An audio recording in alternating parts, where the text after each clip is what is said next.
Assalamualaikum warahmatullahi wabarakatuh. Sobat Jazirah, rahimakumullah. Bagaimana kabarnya?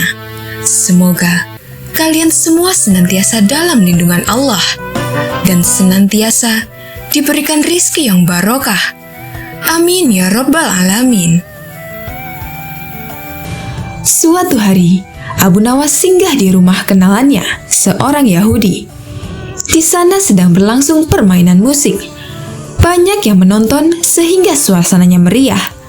Semua tamu yang datang terlibat dalam permainan musik itu, termasuk Abu Nawas yang baru saja masuk. Ada yang main kecapi, ada yang menari-nari, semua bersukaria. Demikian asyiknya permainan itu sampai menguras tenaga, karena waktu makan cukup lama. Dan ketika para tamu sudah pada kehausan, tuan rumah mengedarkan kopi kepada para hadirin. Masing-masing mendapat secangkir kopi. Ketika Abu Nawas hendak menghirup kopi itu, ia ditampar oleh si Yahudi. Namun karena larut dalam kegembiraan, hal itu tidak ia hiraukan dan diangkatnya lagi cangkir kopinya. Tapi lagi-lagi ia ditampar. Ternyata tamparan diterima Abu Nawas cukup banyak sampai acara selesai sekitar pukul 2 dini hari. Di jalan baru terpikir oleh Abu Nawas, jahat benar perangai Yahudi itu, main tampar saja. Minumnya seperti binatang. Kelakuan seperti itu tidak boleh dibiarkan berlangsung di kota Baghdad. Tapi apa dayaku hendak melarangnya? Ada satu akal. Esok harinya, Abu Nawas menghadap Khalifah Harun al-Rasyid di istana. Tuanku, ternyata di negeri tuan ini ada suatu permainan yang belum pernah hamba kenal. Itu sangat aneh. Di mana tempatnya? Tanya Baginda Khalifah. Di tepi hutan sana. Mari kita lihat, ajak Baginda. Baik, kata Abu Nawas. Nanti malam kita pergi berdua saja, dan tuanku memakai pakaian santri. Tapi ingat, kata Baginda, kamu jangan mempermainkan aku seperti dulu lagi. Setelah sholat Isya, berangkatlah Baginda ke rumah Yahudi itu ditemani Abu Nawas. Ketika sampai di sana, kebetulan si Yahudi sedang asyik bermain musik bersama teman-temannya. Maka Baginda pun dipersilahkan duduk. Ketika diminta menari, Baginda menolak, sehingga ia dipaksa dan ditampar pipinya kiri kanan.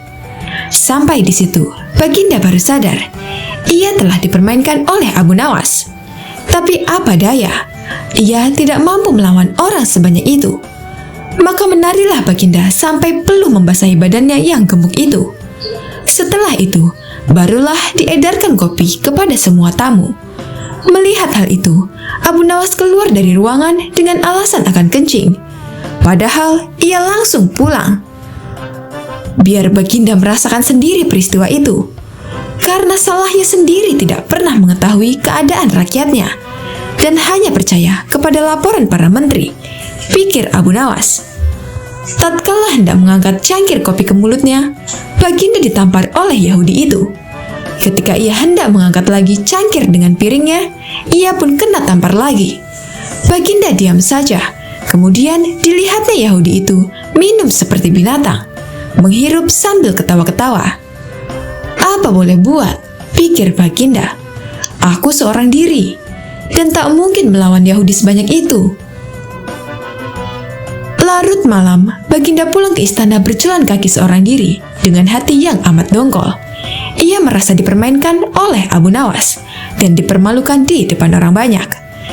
Alangkah kasihannya diriku, gumam Baginda. Pada pagi harinya, begitu bangun tidur, Khalifah Harun al-Rasyid memerintahkan seorang pelayan istana untuk memanggil Abu Nawas. Hai Abu Nawas, baik sekali perbuatanmu malam tadi. Terima kasih, kamu memasukkan aku ke rumah Yahudi itu, dan kamu tinggal aku seorang diri. Sementara aku dipermalukan seperti itu, kata Baginda. Mohon ampun ya Baginda. Malam sebelumnya, hamba telah mendapat perlakuannya sama seperti itu. Apabila hal itu hamba laporkan secara jujur, pasti Baginda tidak akan percaya. Maka hamba bawa Baginda ke sana agar mengetahui dengan mata kepala sendiri perilaku rakyat yang tidak senonoh itu. Jawab Abu Nawas. Baginda tidak dapat membantah ucapan Abu Nawas. Lalu disuruhnya beberapa pengawal memanggil si Yahudi. "Hai Yahudi, apa sebab kamu menampar aku tadi malam?" Baginda bertanya dengan nada sengit. "Dari mana kamu memperoleh cara minum seperti hewan?" "Ya Tuanku Syah Alam," jawab si Yahudi, "sesungguhnya hamba tidak tahu akan duli Syah Alam. Jika sekiranya hamba tahu, masa hamba berbuat seperti itu? Sebab itu hamba mohon ampun yang sebesar-besarnya." "Sekarang terimalah pembalasanku," kata Baginda. Yahudi itu dimasukkan ke dalam penjara, dan sejak itu diharamkan orang bermain serta minum seperti binatang. Mereka yang melanggar akan dihukum berat.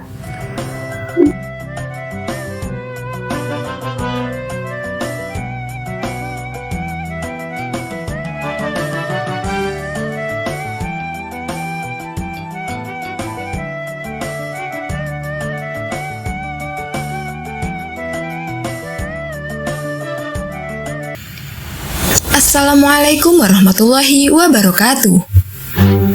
Sobat Jazirah, rahimakumullah. Bagaimana kabarnya? Semoga kalian semua senantiasa dalam lindungan Allah dan senantiasa diberikan rizki yang barokah. Amin ya rabbal alamin. Abu Nawas adalah tokoh legendaris dalam cerita-cerita rakyat Arab yang terkenal karena kecerdikan, kelicikan, dan kadang-kadang humornya yang sangat kocak. Banyak kisah Abu Nawas yang mengandung pelajaran moral, sekaligus hiburan. Suatu hari, Raja Harun al-Rashid mendengar tentang seorang lelaki di kotanya yang mampu terbang. Raja penasaran dan ingin melihat orang tersebut. Ia memanggil Abu Nawas ke istana, karena ia tahu bahwa Abu Nawas selalu memiliki cara untuk menyelesaikan masalah yang pelik. Raja berkata, "Abu Nawas, aku mendengar bahwa engkau bisa terbang. Aku ingin melihatmu melakukannya. Jika tidak, kepalamu akan aku penggal." Abu Nawas yang tahu ini adalah jebakan dari lawan-lawannya di istana, berpikir sejenak lalu berkata, "Baiklah yang mulia, tetapi untuk bisa terbang, saya memerlukan waktu persiapan selama 1 tahun. Raja yang tidak menduga jawaban itu, akhirnya setuju untuk memberi Abu Nawas 1 tahun. Setahun pun berlalu, dan Raja memanggil Abu Nawas kembali. Raja bertanya, "Apakah kamu siap untuk terbang sekarang, Abu Nawas?"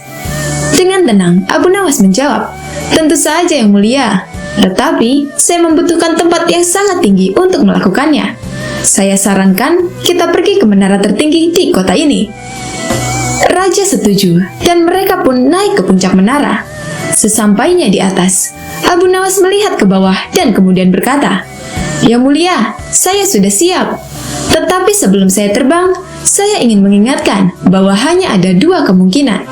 Saya berhasil terbang, atau saya jatuh dan mati." Raja mulai ragu dan berkata, "Jika kamu jatuh dan mati, maka saya akan dianggap sebagai raja yang membunuh seorang rakyat yang tak bersalah. Ini bisa menjadi bencana bagi kerajaan."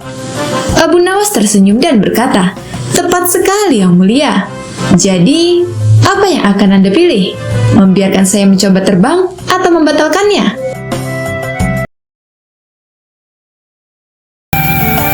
Dalam buku kisah 1001 Malam, ada sebuah cerita tentang Abu Nawas saat didatangi ketiga muridnya. Lantas, mereka masing-masing bertanya kepada gurunya.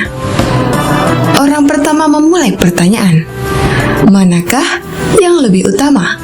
Orang yang mengerjakan dosa-dosa besar atau orang yang mengerjakan dosa-dosa kecil?" "Orang yang mengerjakan dosa-dosa kecil," jawab Abu Nawas. "Mengapa?"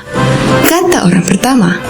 "Sebab lebih mudah diampuni oleh Allah Subhanahu wa Ta'ala," kata Abu Nawas.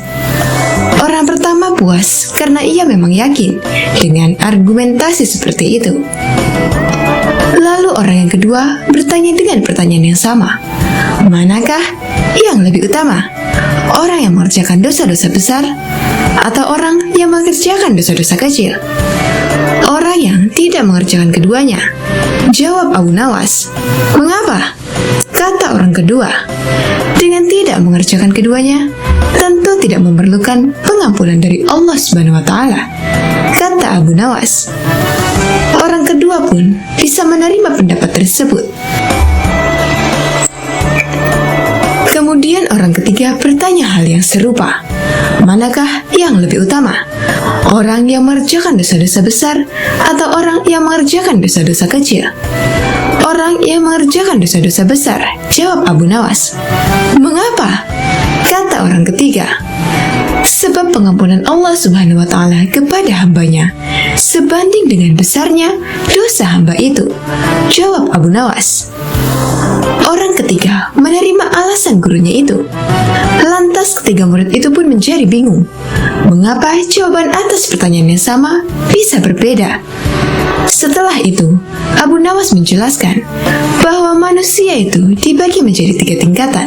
Tingkatan mata, tingkatan akal, dan tingkatan hati. Anak kecil yang mengatakan bahwa bintang di langit itu kecil atas dasar penglihatannya saja, maka itu tingkatan mata.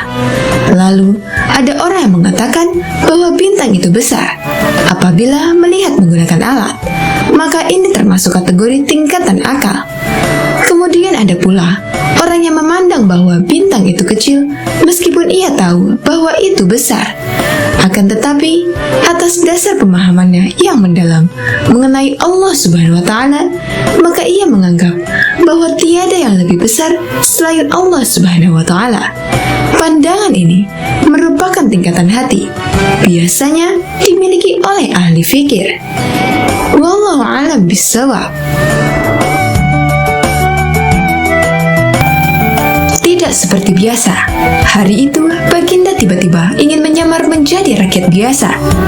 Beliau ingin menyaksikan kehidupan di luar istana tanpa sepengetahuan siapapun agar lebih leluasa bergerak. Baginda mulai keluar istana dengan pakaian yang amat sederhana, layaknya seperti rakyat jelata. Di sebuah perkampungan, beliau melihat beberapa orang berkumpul. Setelah Baginda mendekat, ternyata seorang ulama sedang menyampaikan kuliah tentang alam barzah. Tiba-tiba, ada seorang yang datang dan bergabung di situ.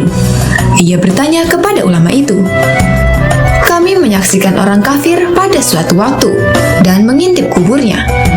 Tetapi kami tiada mendengar mereka berteriak dan tidak pula melihat penyiksaan-penyiksaan yang katanya sedang dialaminya. Maka bagaimana cara membenarkan sesuatu yang tidak sesuai dengan yang dilihat oleh mata?" Ulama itu berpikir sejenak kemudian berkata, "Untuk mengetahui yang demikian, harus dengan panca indera yang lain. Ingatkah kamu dengan orang yang sedang tidur? Dia kadangkala bermimpi dalam tidurnya digigit ular, diganggu, dan sebagainya. Ia juga merasa sakit dan takut ketika itu, bahkan memekik dan keringat bercucuran pada keningnya. Ia merasakan hal semacam itu seperti ketika tidak tidur. Sedangkan engkau yang duduk di dekatnya menyaksikan keadaannya seolah-olah tidak ada apa-apa. Padahal apa yang dilihat serta dialaminya adalah dikelilingi ular-ular. Maka jika masalah mimpi yang remeh saja sudah tidak mampu mata lahir melihatnya, mungkinkah engkau bisa melihat apa yang terjadi di alam barzah?" Baginda Raja terkesan dengan penjelasan ulama itu. Baginda masih ikut mendengarkan kuliah itu. Kini ulama itu melanjutkan kuliahnya tentang alam akhirat. Dikatakan bahwa di surga tersedia hal-hal yang amat disukai nafsu, termasuk benda-benda. Salah satu benda-benda itu adalah mahkota yang amat luar biasa indahnya. Tak ada yang lebih indah dari barang-barang di surga, karena barang-barang itu tercipta dari cahaya. Saking indahnya, maka satu mahkota jauh lebih bagus dari dunia dan isinya. Baginda pun makin terkesan. Kemudian beliau pulang kembali ke istana. Baginda sudah tidak sabar ingin menguji kemampuan Abu Nawas. Abu Nawas dipanggil untuk menghadap Baginda. Kemudian Baginda berkata, "Aku menginginkan engkau sekarang juga berangkat ke surga. Kemudian bawakan aku sebuah mahkota surga yang katanya tercipta dari cahaya itu. Apakah engkau sanggup, Abu Nawas?" Sanggup Paduka yang mulia? Kata Abu Nawas langsung menyanggupi tugas yang mustahil dilaksanakan itu. Tetapi Baginda harus menyanggupi pula satu syarat yang akan hamba ajukan. Sebutkan syarat itu, kata Baginda Raja. Hamba mohon Baginda menyediakan pintu agar hamba bisa memasukinya. Pintu apa? Tanya Baginda belum mengerti. Pintu alam akhirat, jawab Abu Nawas. Apa itu? Tanya Baginda ingin tahu. Kiamat wahai Paduka. Masing-masing alam mempunyai pintu. Pintu alam dunia adalah liang peranakan ibu. Pintu alam barzah adalah kematian. Dan pintu alam akhirat adalah kiamat. Surga berada di alam akhirat. Bila Baginda masih tetap menghendaki hamba mengambil sebuah mahkota di surga, maka dunia harus kiamat terlebih dahulu. Mendengar penjelasan Abu Nawas, Baginda Raja terdiam. Di sela-sela kebingungannya, Abu Nawas bertanya lagi. Masihkah Baginda menginginkan mahkota dari surga? Baginda Raja tidak menjawab. Beliau diam 1000 bahasa. Sejenak kemudian, Abu Nawas mohon diri karena Abu Nawas sudah tahu jawabannya.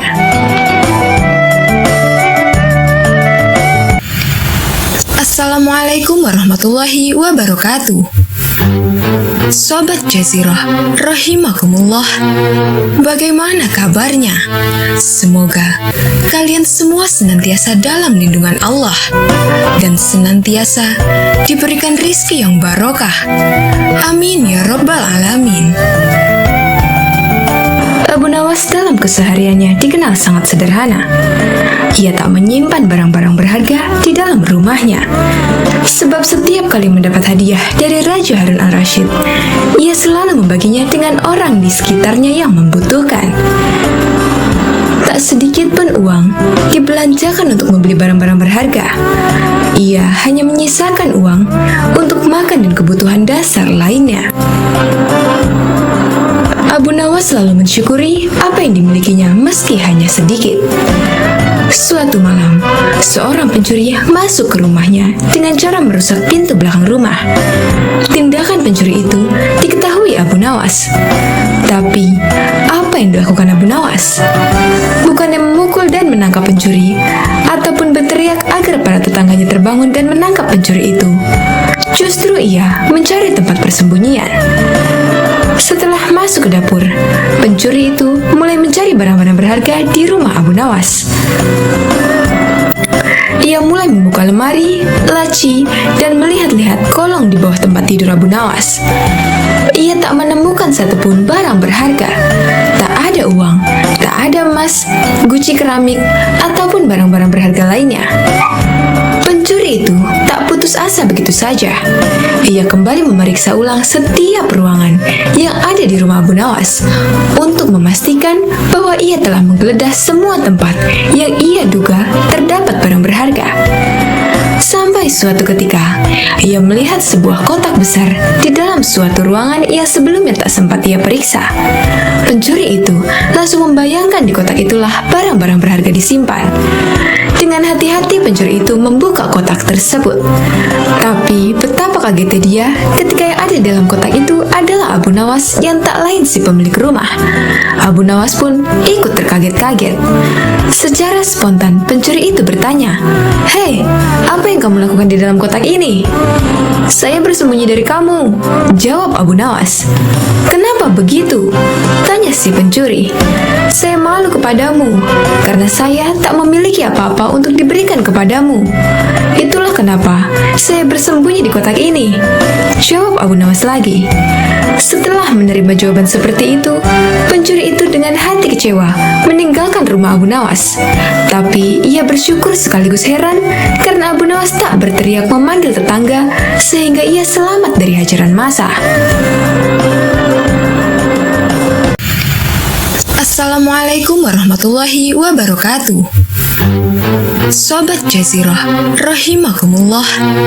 Bagaimana kabarnya? Semoga kalian semua senantiasa dalam lindungan Allah dan senantiasa diberikan rizki yang barokah. Amin ya rabbal alamin. Suatu ketika, Abu Nawas dipanggil oleh Baginda Raja Harun al-Rasyid ke istana kerajaan, dan terjadilah keduanya. Rupanya kali ini Abu Nawas sedang memperingatkan rajanya perihal harta dunia yang tidak akan dibawa mati ke kuburan, karena Abu Nawas mengetahui bahwa ia dipanggil karena ingin diikat sebagai saudara raja dengan tali ikatan hadiah. Sesampainya di istana kerajaan, Abu Nawas dengan santainya menegur langsung baginda Raja Harun al-Rasyid tanpa basa-basi terlebih dahulu. Wahai Amirul Mukminin, bagaimana nanti jika Allah Subhanahu wa Ta'ala menghadapkan Anda di hadapannya, lalu meminta pertanggungjawaban Anda tentang lalat hitam, burung kenari, dan kulit ari? Kata Abu Nawas kepada Raja Harun. Begitu mendengar penuturan Abu Nawas yang tiba-tiba itu, menyebabkan Raja Harun al-Rasyid pun menjadi sedih, sehingga menangis terseduh-seduh. Melihat rajanya bersedih, salah seorang kepala pengawal segera bertindak dengan memarahi Abu Nawas. Wahai Abu Nawas, engkau diamlah, engkau telah menyakiti hati sang raja, bentak kepala pengawal kerajaan kepada Abu Nawas. Biarkan dia, kata Raja Harun. Sebenarnya, yang merusak dan menyakiti itu adalah Anda, kata Abu Nawas dengan berani. Begini Abu Nawas, saya ingin mengikat tali persaudaraan denganmu dengan pemberian fasilitas dan hadiah-hadiah, kata Raja Harun al-Rasyid. Kembalikan saja semua harta dari tempat semula yang hendak Paduka berikan kepada hamba, jawab Abu Nawas. Lalu bagaimana dengan kebutuhanmu? Tanya Raja Harun. Aku ingin Anda tidak melihatku dan aku pun tidak melihat Paduka. Ketahuilah wahai Amirul Mukminin, Aiman bin Nail dari Qudamah bin Abdullah al-Kalabi pernah berkata, aku telah melihat Rasulullah SAW melempar jumrah Aqabah di atas ontanya yang kemerah-merahan tanpa ada pukulan dan tidak pula dengan pengusiran, jawab Abu Nawas. Setelah berkata demikian, Abu Nawas segera meninggalkan istana sambil bernyanyi. Persiapanmu telah memenuhi bumi sepenuhnya, hambamu mendekat dan sekarang apa? Bukankah engkau bakal mati dalam kuburan? Pewarismu mengelilingi, hartamu tak dapat engkau gunakan lagi. Itulah nyanyian Abu Nawas.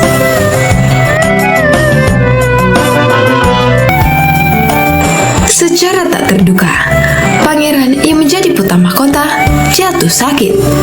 Sudah banyak tabib yang didatangkan untuk memeriksa dan mengobati sang pangeran, tapi tak seorang pun mampu menyembuhkannya. Akhirnya raja mengadakan sayembara. Sayembara boleh diikuti oleh rakyat dari semua lapisan, tak terkecuali oleh para penduduk negeri tetangga. Sayembara yang menyediakan hadiah menggiurkan itu dalam waktu beberapa hari berhasil menyerap ratusan peserta.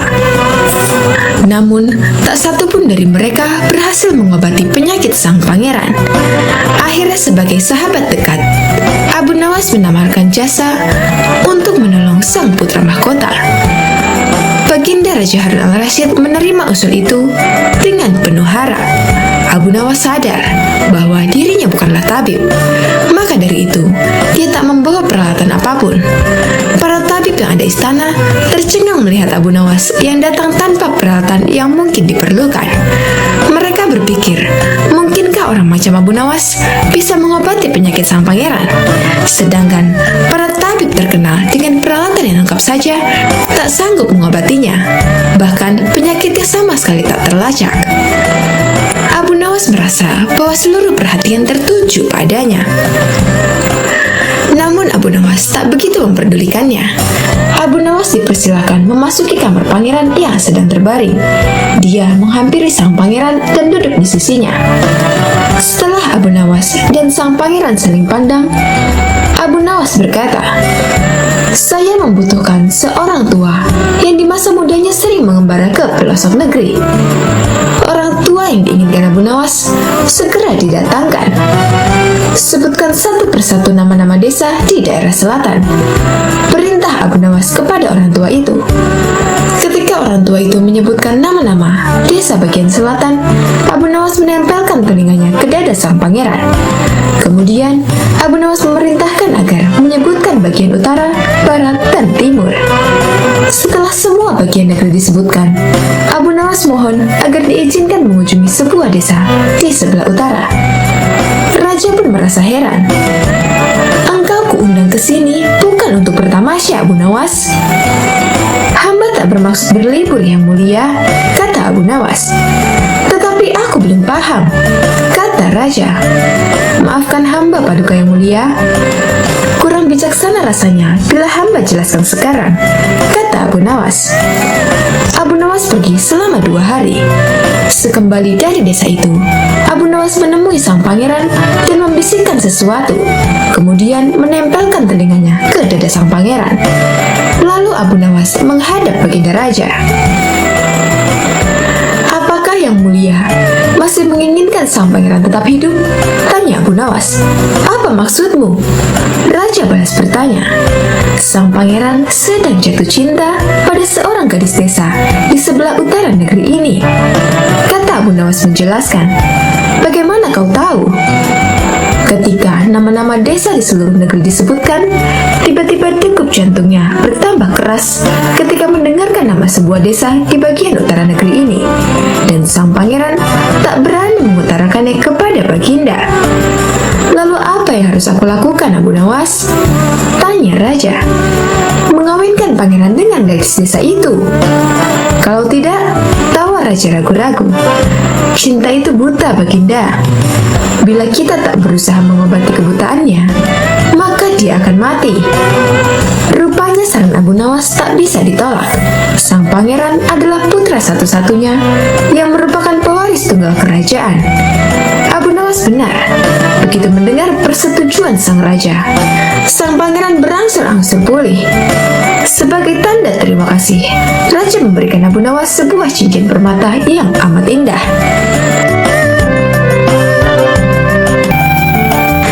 Suatu hari, baginda Raja Harun al-Rasyid memerintahkan 2 pengawalnya untuk menjemput Abu Nawas di rumahnya agar segera datang ke istana.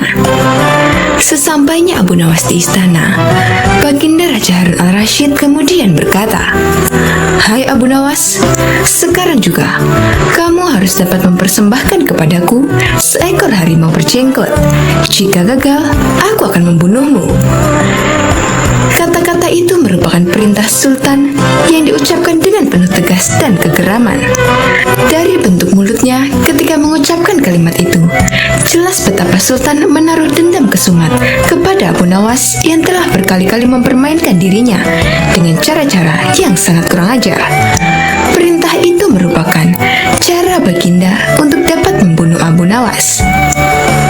"Ya, Tuanku Syah Alam," jawab Abu Nawas, "semua perintah paduka akan hamba laksanakan. Namun, untuk yang satu ini hamba mohon waktu 8 hari. "Baik," kata baginda.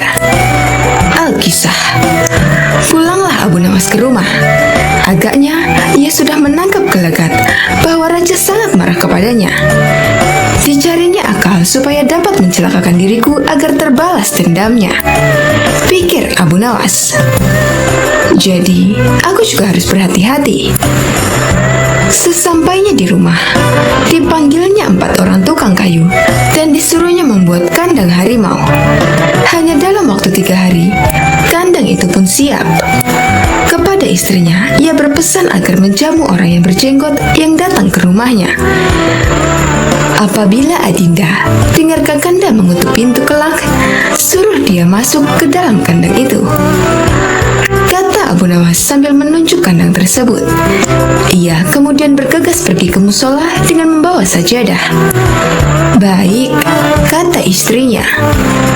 "Hai Abu Nawas, tumben kamu sholat di sini?" bertanya imam dan penghulu musola itu. "Sebenarnya, saya mau menceritakan hal ini kepada orang lain. Tapi kalau tidak kepada Tuhan penghulu, kepada siapa lagi saya mengadu?" jawab Abu Nawas. "Tadi malam, saya ribut dengan istri saya. Itu sebabnya saya tidak mau pulang ke rumah." Pucuk dicinta, ulam tentu tiba, pikir penghulu itu. Kubiarkan Abu Nawas tidur di sini dan aku pergi ke rumah Abu Nawas menemui istrinya. Sudah lama aku menaruh hati kepada perempuan cantik itu. Ucap si penghulu dalam hatinya. Hai Abu Nawas, kata si penghulu, bolehkah aku menyelesaikan perselisihan dengan istrimu itu? Silahkan, jawab Abu Nawas. Hamba sangat berterima kasih atas kebaikan hati Tuan. Maka pergilah penghulu itu ke rumah Abu Nawas dengan hati berbunga-bunga. Dan dengan wajah berseri-seri diketuknya pintu rumah Abu Nawas. Begitu pintu dibuka, ia langsung mengambil istri Abu Nawas dan diajak duduk bersanding. Hai Adinda, apa gunanya punya suami jahat dan melarat? Lagi pula, Abu Nawas hidupnya tak karuan. Lebih baik kamu jadi istriku. Kamu dapat hidup senang dan tidak kekurangan suatu apapun, ucap si penghulu. Baiklah, kalau keinginan Tuan demikian, jawab istri Abu Nawas. Tak berapa lama kemudian, terdengar pintu diketuk oleh seseorang. Ketukan itu membuat penghulu belingsatan. Kemana aku harus bersembunyi? Ia bertanya kepada nyonya rumah. Tuan penghulu, silakan bersembunyi di dalam kandang itu, jawab istri Abu Nawas. Ia lalu menunjuk kandang yang terletak di dalam kamar Abu Nawas. Tanpa pikir panjang lagi, penghulu itu masuk ke dalam kandang itu dan menutupnya dari dalam. Sedangkan istri Abu Nawas segera membuka pintu. Abu Nawas pun masuk ke dalam rumah. Hai Adinda, apa yang ada di dalam kandang itu? Tanya Abu Nawas. Tidak ada apa-apa suamiku, jawab istrinya. Apa putih-putih itu? Tanya Abu Nawas. Lalu dilihatnya penghulu itu gemetar karena malu dan ketakutan. Setelah 8 hari, Abu Nawas memanggil 8 kuli untuk memikul kandang itu ke istana. Di Baghdad, orang gempar ingin melihat harimau berjenggot. Seumur hidup, jangankan melihat, mendengar harimau berjenggot pun belum pernah. Kini Abu Nawas malah dapat seekor. Mereka terheran-heran akan kehebatan Abu Nawas. Tetapi begitu dilihat penghulu di dalam kandang, mereka tidak bisa bilang apa-apa selain mengiring kandang itu sampai ke istana hingga menjadi arak-arakan yang panjang. Si penghulu malu bukan main. Tak lama kemudian, sampailah iringan-iringan itu ke dalam istana. Hai Abu Nawas, apa kabar? Kata Baginda Sultan. Apa kamu sudah berhasil mendapatkan harimau berjenggot? Dengan berkat dan doa tuanku, alhamdulillah hamba berhasil, jawab Abu Nawas. Maka dibawalah kandang itu ke hadapan Baginda. Ketika Baginda hendak melihat harimau tersebut, si penghulu memalingkan mukanya ke arah lain dengan muka merah padam karena malu. Akan tetapi, kemanapun dia meloleh, ke situ pula Baginda memelototkan matanya. Tiba-tiba Baginda menggeleng-gelengkan kepala dengan takjub, sebab menurut penglihatan beliau, yang ada di dalam kandang itu adalah penghulu musola. Abu Nawas buru-buru menimpali. Ya tuanku, itulah harimau berjenggot. Tapi Baginda tidak cepat tanggap. Beliau termenung sesaat. Kenapa penghulu dikatakan harimau berjenggot? Tiba-tiba Baginda bergoyang ke kiri dan ke kanan, seperti orang berdoa. Oh penghulu, perlukah hamba memberitahukan kenapa hamba dapat menangkap harimau berjenggot ini di rumah hamba sendiri? Kata Abu Nawas. Iya, ujar Baginda sambil menoleh ke kandang itu dengan mata berapi-api. Kemudian Abu Nawas menjelaskan apa yang sebenarnya terjadi. Ya, aku maklum sudah, kata Baginda. Bukan main murka Baginda kepada penghulu itu, sebab ia yang sangat semestinya menegakkan hukum, ia pula yang melanggarnya. Ia telah berkhianat. Baginda segera memerintahkan punggawa mengeluarkan penghulu dari kandang dan diarak keliling pasar setelah sebelumnya dicukur segi 4, agar diketahui oleh seluruh rakyat betapa aibnya orang yang berkhianat.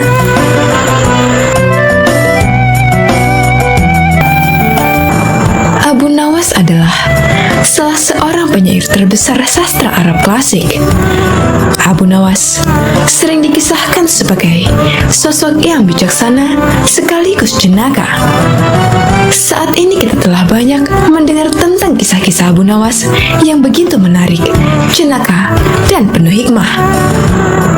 Tapi, ada satu kisah yang menarik, dan mungkin banyak dari teman-teman yang penasaran di mana Abu Nawas berhasil menjawab pertanyaan dari Raja Harun al-Rasyid tentang manakah yang lebih dahulu diciptakan antara telur dan ayam. Namun ada sebagian juga yang berpendapat bahwasannya kisah-kisah Abu Nawas yang ada sekarang adalah sebuah dongeng belaka. Jadi kebenarannya hanya Allah Subhanahu wa Ta'ala yang Maha mengetahui. Untuk itu, kisah ini cukup dijadikan sebagai pengetahuan dan diambil hikmahnya saja. Pada suatu hari, Raja Harun al-Rasyid sedang merasa bahagia karena dia mendapati ayam betinanya telah bertelur. Melihat ayam yang bertelur, sang raja dapat ide untuk membuat sayembara kepada masyarakat. Lalu sang raja pun mengumpulkan orang-orang atau rakyatnya itu di sebuah lapangan yang luas. Kemudian sang raja berkata, "Wahai rakyatku, siapakah di antara kalian yang dapat menjawab pertanyaanku? Manakah yang lebih dulu diciptakan antara ayam dan telur?" Barang siapa dari kalian yang berhasil menjawab pertanyaan dengan alasan yang logis, maka aku akan hadiahkan 1 peti penuh uang emas. Tapi apabila tidak mampu menjawabnya, maka dia harus menerima hukuman, yaitu di penjara. Ketika itu, memang orang-orang dalam kondisi keuangan yang susah. Makanya tidak sedikit dari mereka yang tertarik untuk ikut sayembara tersebut. Mereka begitu tertarik dengan hadiah yang dijanjikan.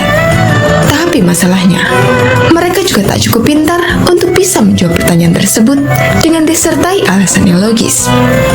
Selain itu juga, mereka takut dimasukkan ke penjara apabila tak bisa menjawab pertanyaan dari sang raja. Akhirnya dari sekian banyak penduduk yang ada waktu itu, hanya 4 orang saja yang nekat mengikuti sayembara tersebut. Dan salah seorang di antaranya adalah Abu Nawas. Aturan dari sayembara ini ada 2. Yang pertama, mereka harus menjawab dengan masuk akal. Kemudian yang kedua, peserta harus bisa menjawab sanggahan dari sang raja. Singkat cerita, pada suatu hari dimulailah sayembara perlombaan tersebut, dan keempat peserta telah siap di depan panggung. Ketika itu, banyak orang yang menyaksikan sayembara tersebut karena mereka pun sebenarnya penasaran, sekaligus ingin tahu mana yang lebih dahulu antara ayam atau telur. Orang-orang pun penasaran siapakah orang yang beruntung yang bisa mendapatkan emas 1 peti itu. Kemudian sang raja pun datang, lalu duduk di singgasananya di atas panggung tersebut. Mulailah ketika Raja Harun al-Rasyid memanggil peserta pertama untuk maju. Lalu sang raja bertanya, "Manakah yang lebih dulu ada, telur apa ayam?" Kemudian peserta pertama ini menjawab, "Wahai raja, telurlah yang lebih dulu ada." Dan sang raja bertanya, "Kenapa telur yang pertama? Apa alasannya?" Peserta ini menjawab, "Bila ayam yang lebih dulu ada, itu dirasa tidak mungkin, karena ayam berasal dari telur." Lalu sang raja bertanya lagi, "Kalau begitu, siapa yang mengerami telur tersebut?" Mendengar pertanyaan dari raja ini, peserta pertama ini langsung pucat karena dia tidak tahu jawabannya apa. Karena peserta ini tidak mampu menjawab, raja pun memasukkan dia ke dalam penjara. Kemudian dipanggillah peserta yang kedua. Peserta kedua ini pun menjawab, "Wahai paduka raja, sebenarnya telur dan ayam tercipta dalam waktu yang bersamaan." Mungkin peserta kedua ini cari aman, biar dia tidak dimasukkan ke penjara seperti peserta pertama. Lalu sang raja pun bertanya, bagaimana bisa bersamaan? Peserta kedua pun menjelaskan, bila ayam lebih dulu, itu tentu tidak mungkin, karena ayam berasal dari telur. Dan bila telur lebih dulu, itu juga dirasa tidak mungkin, karena telur tidak bisa menetas tanpa dierami. Raja pun mengangguk-angguk, kemudian bertanya lagi, bukankah ayam betina bisa bertelur tanpa ayam jantan? Peserta kedua ini pun langsung kebingungan dan tak bisa menjawab sanggahan dari raja. Maka peserta kedua ini dijebloskan ke penjara. Dan tibalah giliran peserta yang ketiga. Dia berkata, wahai yang mulia, sebenarnya ayamlah yang diciptakan lebih dulu daripada telur. Kemudian sang raja berkata, jika itu pendapatmu, coba jelaskan kenapa bisa demikian. Peserta ketiga menjelaskan, menurut hamba, yang pertama diciptakan adalah ayam betina. Raja pun bertanya lagi, lalu bagaimana bisa ayam betina bisa beranak pinak seperti sekarang, sedangkan ayam jantan saja tidak ada pada awalnya? Dan peserta yang ketiga ini pun menjelaskan, ayam betina bisa bertelur tanpa ayam jantan. Kemudian telur itu dierami sendiri, lalu menetas, dan jadi anak ayam jantan. Dan anak ayam itu, ketika menjadi ayam jantan dewasa, maka dia mengawini induknya sendiri. Mendengar alasan peserta ketiga ini, sang raja pun kembali menanyakan sesuatu. Bagaimana bila ayam betina itu mati sebelum ayam jantan itu mengawininya? Peserta ketiga ini pun akhirnya tak bisa menjawab sanggahan sang raja dan dia pun dimasukkan ke penjara juga. Akhirnya, tinggal peserta yang terakhir, yaitu Abu Nawas. Dengan sangat yakin, Abu Nawas menjawab, wahai yang mulia, yang pasti adalah telur dulu baru kemudian ayam. Raja pun bertanya, coba jelaskan secara logis, bagaimana bisa telur yang lebih dahulu dibandingkan ayam? Dengan santai Abu Nawas berkata, karena ayam bisa mengenal telur, sedangkan telur tidak bisa mengenal ayam. Mendengar alasan dari Abu Nawas itu, raja sempat terdiam agak lama, dan ternyata sang raja kali ini tidak bisa menyangka alasan Abu Nawas.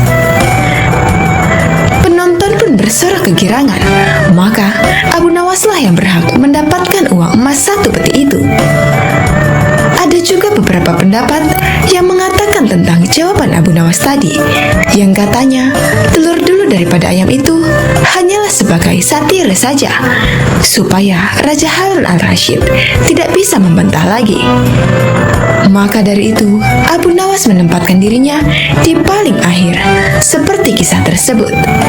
Abu Nawas menjadi peserta keempat, dimaksudkan sebagai taktik supaya Abu Nawas bisa memperhatikan terlebih dahulu 3 peserta lainnya, sehingga dia bisa mendapat jawaban yang cerdas seperti kisah tersebut. Jadi, di kisah tadi, Abu Nawas berkata, telur yang lebih dahulu ada dibandingkan ayam. Namun, jika dilihat dari sisi lain, mengatakan bahwasannya ayamlah yang lebih dulu ada. Abu Nawas adalah seorang ulama besar yang terkenal dengan kecerdasannya dan dipercaya sebagai wali Allah. Di suatu hari, Baginda Raja Harun al-Rashid merasakan sakit di seluruh anggota badannya. Bahkan, untuk berjalan saja terasa berat. Akhirnya Baginda Raja memanggil tabib istana untuk mengobatinya. Tapi ternyata hasilnya nihil, lantaran tabib istana hingga tabib sekota Baghdad tak bisa mengobatinya. Akhirnya, Raja Harun al-Rashid membuat sayembara untuk para tabib agar bisa menyembuhkan penyakitnya. Barang siapa yang bisa mengobati penyakit Baginda Raja akan diberi hadiah uang emas yang banyak. sayembara tersebut pun menyebar di seluruh kota. Banyak para tabib yang akhirnya ikut mengadu nasib untuk mengobati Baginda Raja. Abu Nawas yang mendengar sayembara itu pun tertarik untuk mencobanya. Padahal ia sama sekali tidak mempunyai kemampuan untuk mengobati. Hari yang ditunggu pun telah tiba. Abu Nawas menghadap raja untuk mencoba mengobatinya. Abu Nawas, rupanya engkau ikut pula dalam sayembara yang kuadakan ini, kata raja.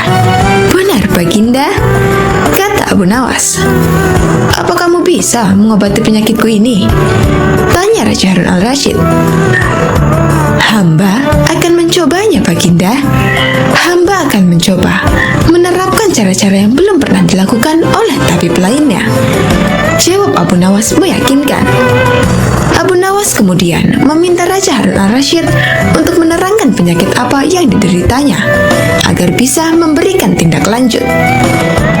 Baginda Raja Harun al-Rasyid pun menerangkan jika tubuhnya terasa nyeri, tangan dan kakinya terasa pegal-pegal. Setelah memeriksa, Abu Nawas tak langsung mengobatinya.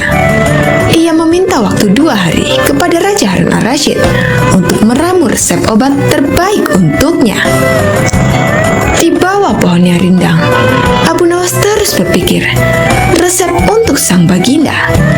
Maklum saja, Abu Nawas bukanlah tabib, sehingga ia pun bingung harus memberikan resep apa untuk Baginda Raja. Sambil duduk dan berpikir, dari kejauhan ia melihat seorang kakek tua yang masih sibuk sendirian memetik buah-buahan di kebun kurma. Abu Nawas yang heran langsung mendekati kakek tersebut. Setelah bercakap-cakap dengan kakek tersebut, Abu Nawas mendapat jawaban. Kakek tersebut menjadikan aktivitas memetik buah sebagai kesibukan. Jika tak ada kesibukan tersebut, malah merasa badannya pegal-pegal. Dari pertemuan tersebut, akhirnya Abu Nawas menemukan penyebab sakitnya Baginda Raja. Esok harinya, Abu Nawas pun menghadap Baginda Raja Harun al-Rasyid. Hai Abu Nawas, belum 2 hari kau sudah menghadapku. Mana obat untukku? Tanya Raja Harun al-Rasyid. Maafkan hamba Baginda. Kali ini, hamba datang belum membawa obat yang dapat Baginda minum. Sebab obat yang bisa menyembuhkan Baginda hanya telur unta. Baginda harus cari telur unta itu sendiri, karena jika tak dicari sendiri, maka khasiatnya akan hilang. Terang Abu Nawas. Kalau itu yang kau sarankan, baiklah, aku akan segera mencarinya, jawab Baginda Raja. Dengan sekuat tenaga, Raja Harun al-Rasyid mencoba mencari telur unta di pasar. Para pedagang pun terheran, bukankah unta itu beranak bukan bertelur? Tapi mereka tak berani mengatakan hal itu sebab yang mencari adalah Baginda Raja. Setelah berkeliling kota dan tak menemukan satupun penjual telur unta, Harun al-Rasyid bertemu nenek tua yang menjelaskan jika unta tak bertelur tapi beranak. Baginda Raja lantas tersadar jika ia baru dibohongi oleh Abu Nawas.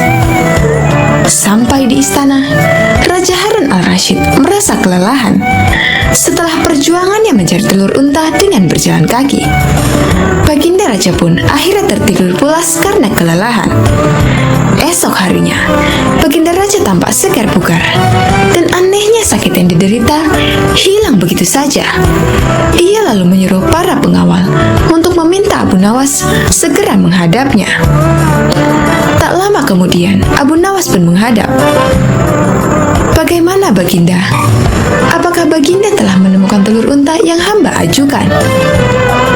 Tanya Abu Nawas setelah memberikan salam kedatangan. Rupanya, engkau telah mempermainkanku ya, jawab Baginda. Apa yang Baginda maksud? Tanya Abu Nawas.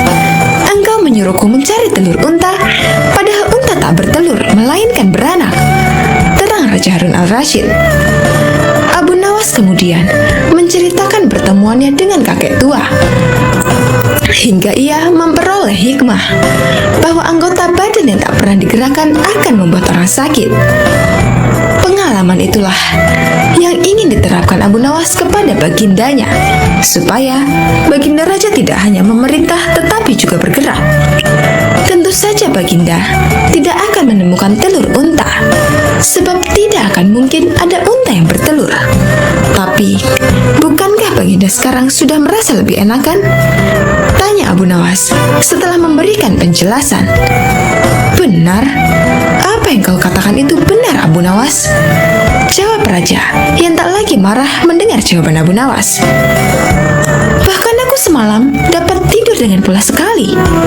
Lanjut baginda raja. Kalau begitu, betul jika ada pepatah yang mengatakan, tidak ada kelezatan kecuali setelah kepayahan. Sahut Abu Nawas. Mendengar hal itu, Raja Harun al-Rasyid pun tertawa dan geleng-geleng kepala atas kecerdikan Abu Nawas.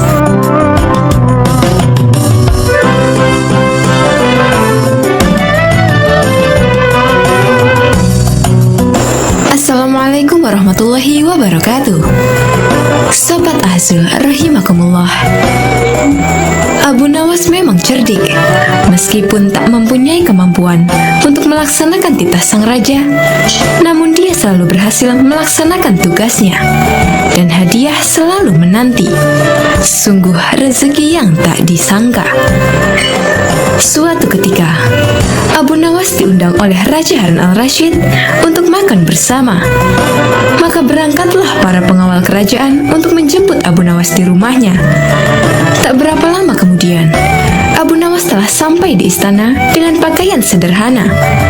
Abu Nawas langsung diajak berbincang di sebuah pendopo dengan berbagai jamuan makan lengkap dengan minuman yang segar. Melihat begitu banyaknya makanan, Abu Nawas pun sangat lahap menyantap makanan yang dihidangkan kepadanya. Sementara itu raja masih meneruskan perbincangannya dengan Abu Nawas tentang kekuasaannya. Raja Harun bercerita kepada Abu Nawas terkait dengan luasnya wilayah yang telah dipimpinnya.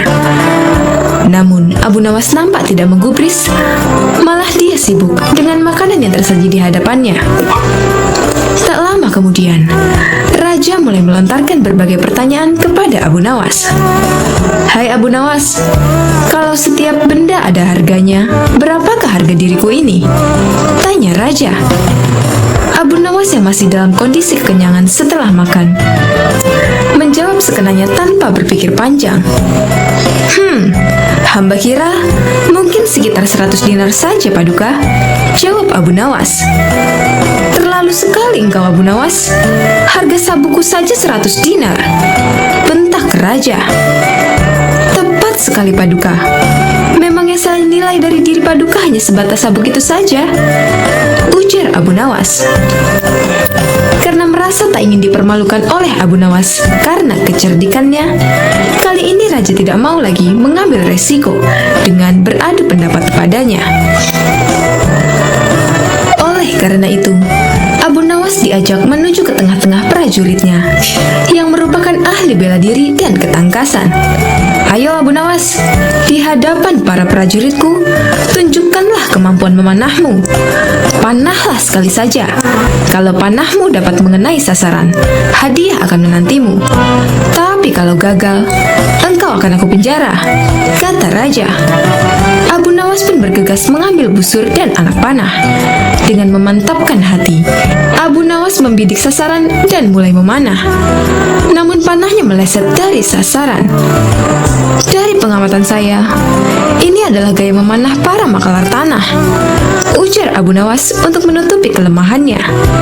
Sesaat kemudian, Abu Nawas mencabut sebuah anak panah lagi dan membidik sasaran. Lagi-lagi, anak panah yang dibidikkan itu melesat terlalu jauh dari sasaran. Kalau yang ini, Paduka, ini gaya juragan buah kalau sedang memanah, sahut Abu Nawas untuk menutupi kelemahannya yang kedua. Untuk yang ketiga kalinya, Abu Nawas kembali mencabut anak panah dan mulai membidiknya. Namun kali ini, kebetulan anak panah yang dibidiknya mengenai sasaran. Nah, yang ini Paduka, ini baru gaya Abu Nawas kalau sedang memanah. Saya pun menunggu hadiah yang Paduka janjikan, kata Abu Nawas dengan gembira. Dengan tak bisa menyembunyikan tawanya, Paduka Raja lantas memberikan hadiah kepada Abu Nawas. Dengan kecerdikannya bermain kata-kata yang masuk logika, akhirnya Abu Nawas mendapatkan hadiah. Dia pun langsung memohon diri karena tak sabar untuk memberikan hadiah itu kepada istrinya. Wallahu a'lam bishawab.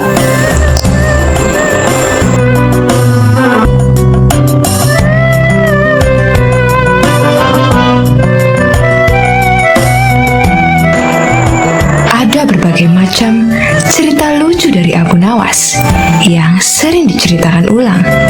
Salah satunya adalah tentang berpuasa.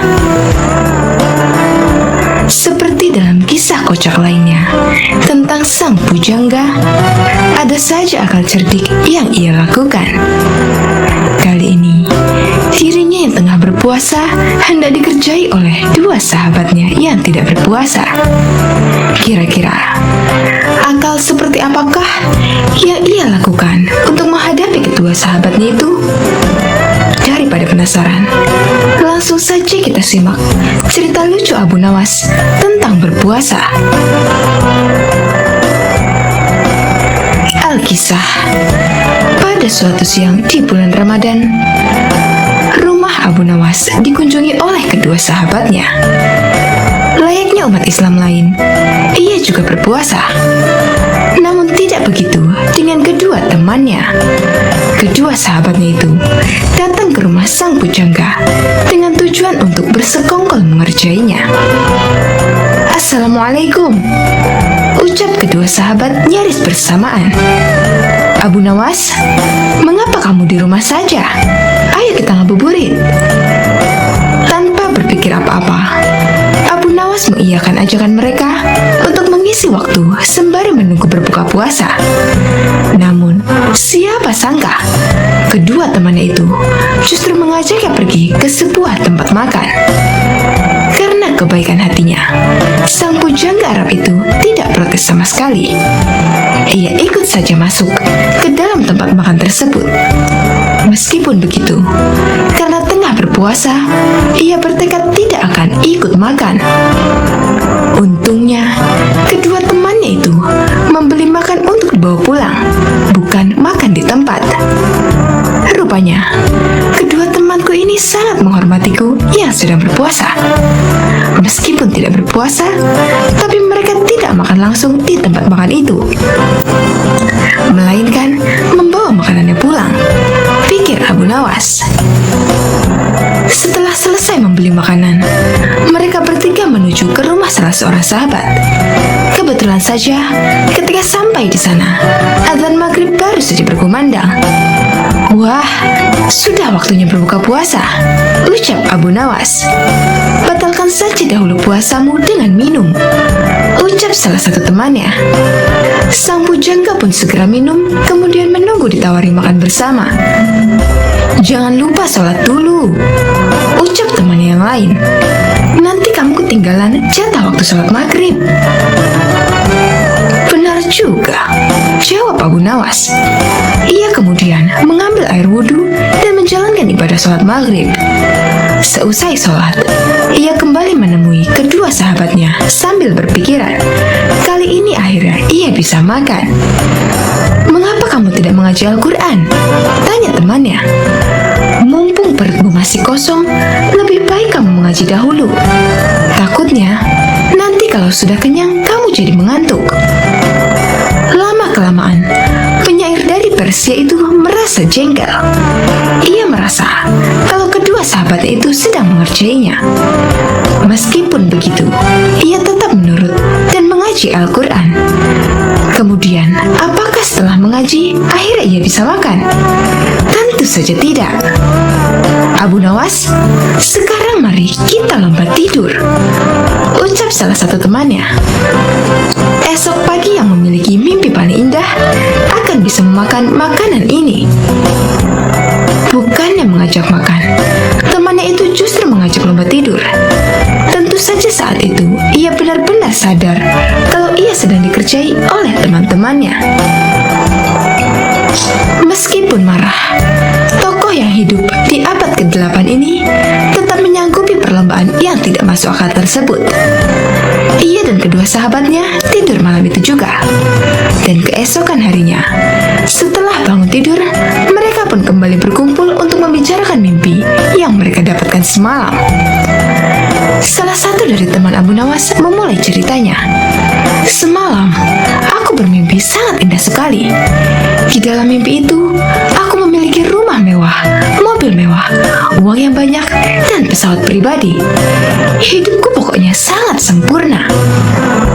Teman yang lain menganggukkan kepalanya beberapa kali ketika mendengar cerita itu. Mimpimu memang indah, sahabat, ucapnya kemudian. Tapi egois sekali.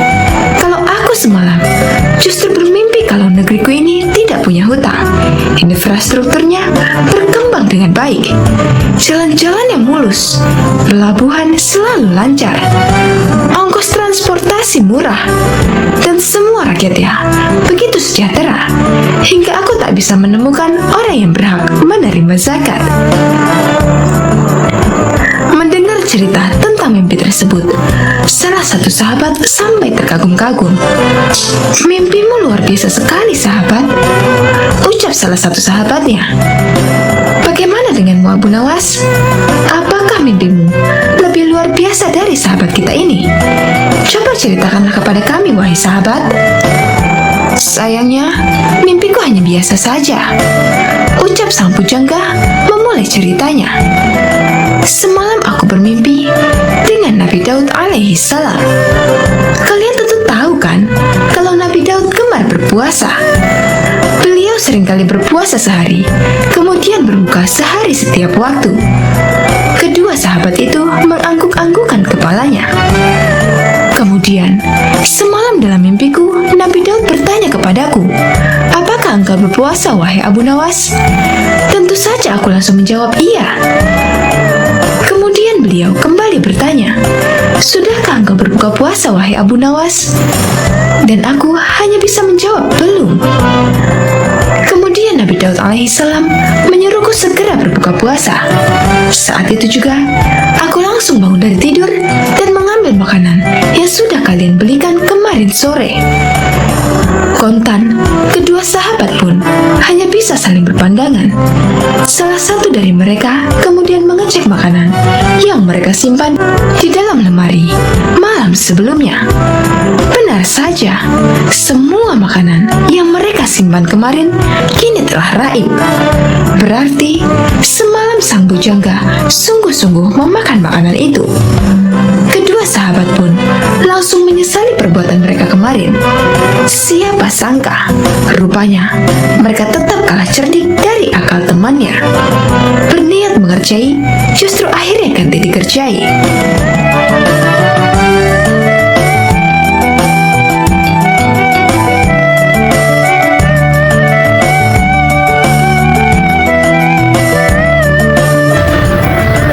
Suatu hari, di kerajaan yang dipimpin oleh Raja Harun al-Rasyid, telah terjadi huru-hara. Rakyatnya tak lagi mendapatkan ketenangan seperti biasanya, karena telah terjadi penculikan dan pembunuhan yang sangat misterius. Raja dan para prajuritnya akhirnya mengetahui bahwa huru-hara tersebut bukan datang dari musuh, namun dari dalam istana sendiri yang diotaki oleh para menterinya.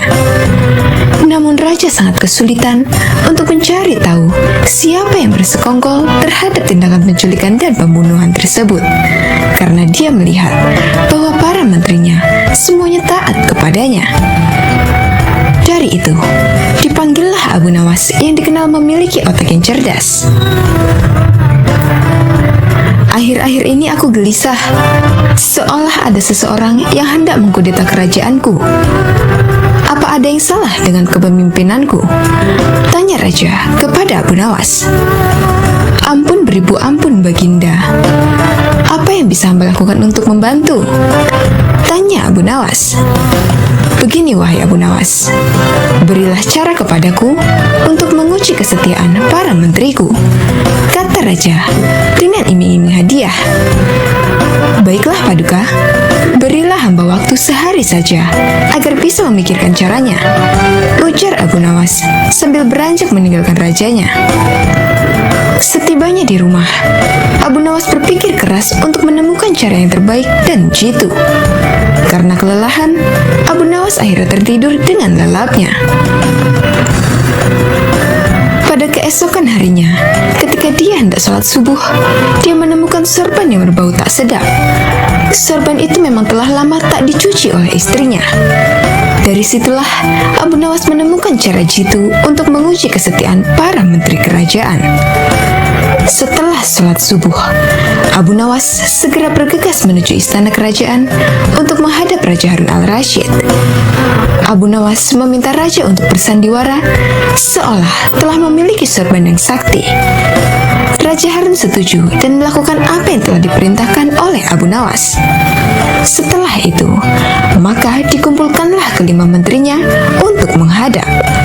Di hadapan para menteri itu, raja mengatakan bahwa ia telah mendapatkan hadiah berupa sorban sakti hasil pemberian dari kerajaan lain.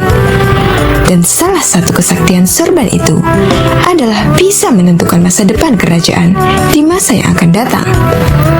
Wahai para menteriku, bantulah aku untuk menentukan masa depan negeri ini, titah raja. Bagaimana caranya, wahai baginda? Tanya salah seorang menteri. Masing-masing dari kalian, coba ciumlah sorban hadiah ini secara bergantian. Apabila berbau wangi, maka kerajaan ini akan abadi. Namun, bila baunya busuk, maka kerajaan ini tak akan lama lagi akan segera runtuh. Jelas raja. Sesuai dengan perintah raja, para menteri satu persatu memasuki ruangan untuk mencium sorban sakti tersebut. Setelah semuanya telah mendapat giliran, maka dikumpulkanlah lagi menteri-menterinya. Bagaimana baunya? Tanya raja. Sorban ini baunya sangat harum. Niscaya kerajaan ini akan abadi, jawab menteri pertama. Menteri kedua dan ketiga menjawab sama dengan menteri pertama. Intinya, mereka berusaha untuk membuat rajanya senang. Giliran menteri keempat dan kelima angkat bicara. Di luar dugaan, menteri keempat dan kelima ini mengatakan bahwa sorban sakti tersebut berbau busuk dan menyengat hidung. Mendengar pernyataan menteri keempat dan kelima itu, raja akhirnya membuka rahasia bahwa sorban yang dikiranya sakti tersebut adalah milik Abu Nawas yang sudah usang dan tak dicuci lama sekali. Bergetarlah badan dari menteri pertama, kedua, dan ketiga. Kini, aku tahu siapa di antara kalian yang telah berkhianat kepadaku. Kalian telah terbukti berbohong, dan kalian pantas untuk masuk penjara, ujar Raja Harun. Menteri pertama, kedua, dan ketiga segera ditangkap dan dimasukkan ke dalam penjara. Kepada menteri keempat dan kelima, Raja Harun memberikan hadiah kepada mereka karena kesetiaan yang telah diberikan. Tak lupa juga, Abu Nawas mendapatkan bagian hadiah yang telah dijanjikan oleh Raja Harun kemarin.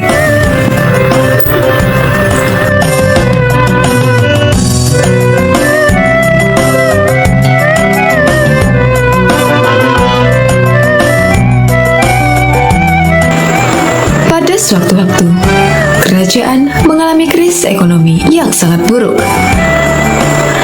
Karena pendapatan kerajaan yang berasal dari pajak tak mampu memenuhi target yang telah ditetapkan oleh raja. Akibatnya banyak fasilitas umum dan bangunan kerajaan rusak, tak ada biaya untuk memperbaikinya. Kondisi kerajaan yang krisis ini membuat raja geram. Kerajaan telah beberapa kali memenangkan peperangan dan memiliki wilayah yang makin luas. Akan tetapi krisis malah muncul dari pajak. Akhirnya diadakanlah pertemuan, di mana semua punggawa kerajaan hadir dengan membawa berbagai kertas laporan sesuai dengan bidangnya masing-masing. Bahkan ada yang kertas laporannya berserakan di lantai juga. Raja mulai pembicaraan. Bagaimana mungkin kerajaanku ini memiliki infrastruktur yang rusak cukup parah? Kenapa hasil pertanian sangat menurun? Padahal tanah di sini cukup subur untuk bercocok tanam, semprot sang raja. Semua terdiam oleh bentakan raja tersebut. Pejabat hadir tak mampu menjawab pertanyaan sang raja dan hanya menyerahkan setumpukan laporan kerjaan. Karena marah, raja pun akhirnya merobek-robek kertas laporan yang diajukan oleh penggawanya tersebut. Malah, ada yang disuruh untuk memakan kertas itu. Abu Nawas yang juga hadir dalam pertemuan tersebut juga tak mampu berbuat banyak oleh bentakan sang raja. Namun, sesaat kemudian, sang raja memerintahkan Abu Nawas yang telah dipercayanya untuk menggantikan para petugas pajak itu menghitung penerimaan pajak kerajaan. Dalam kondisi tertekan, akhirnya Abu Nawas pun memenuhi perintah baginda raja. Semua penggawa lain terheran-heran dengan ulah Abu Nawas ini. Bagaimana tidak, semuanya sangat tertekan. Abu Nawas malah membawa sepotong roti ke hadapan baginda raja. "Apakah dirimu akan menyuapku dengan roti itu, wahai Abu Nawas?" bentak sang raja. "Bukan begitu, wahai paduka raja yang mulia. Laporan keuangan yang saya kerjakan semuanya tercatat pada roti ini," jawab Abu Nawas enteng. "Apakah maksudmu? Kau jangan mencoba berpura-pura gila di hadapanku, Abu Nawas," bentak baginda raja dengan kesal. "Paduka, usiaku sudah cukup lanjut. Aku tak akan kuat makan kertas-kertas laporan yang nantinya Anda sobek dan menyuruhku untuk memakannya. Jadi semua laporan aku pindahkan pada roti ini," jawab Abu Nawas. Sebuah teguran yang sangat halus dari Abu Nawas agar baginda raja lebih bijaksana dalam memimpin kerajaan. Sejak saat itu pula, baginda raja tersadar bahwa tindakannya tak benar dan sangat keterlaluan karena harus menyuruh memakan kertas laporan dari pejabat-pejabatnya. Bersama dengan para cendekiawan kerajaan lain, akhirnya raja merumuskan perundang-undangan perpajakan yang lebih memihak kepada rakyat.